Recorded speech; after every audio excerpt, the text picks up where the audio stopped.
વડોદરા શહેરની special operations group ટીમે નાર્કોટિક્સના ગુનાઓ વારંવાર આચરતા બે રીઢા આરોપીઓ વિરુદ્ધ મોટી કાર્યવાહી કરી છે.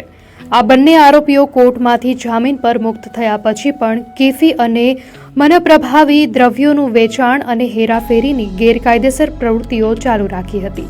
આ અસામાજિક પ્રવૃત્તિને જળમૂળથી નાબૂદ કરવા માટે એસઓજી પોલીસે પીઆઈટી એનડીપીએસ એક્ટ હેઠળ કાર્યવાહી કરી છે.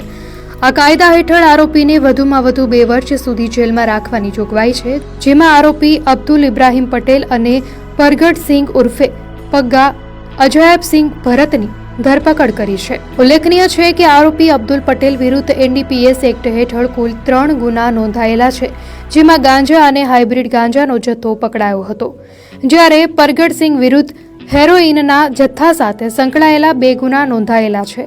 એસઓજી પોલીસે અબ્દુલ ઇબ્રાહીમ પટેલની તારીખ 13/11/2025ના રોજ અટકાયત કરીને ખાસ જેલ ભુજ ખાતે અને પરગટસિંઘ ઉર્ફે પગ્ગાની તે જ દિવસે અટકાયત કરીને ખાસ જેલ સુરત ખાતે મોકલી આપવામાં આવ્યો છે.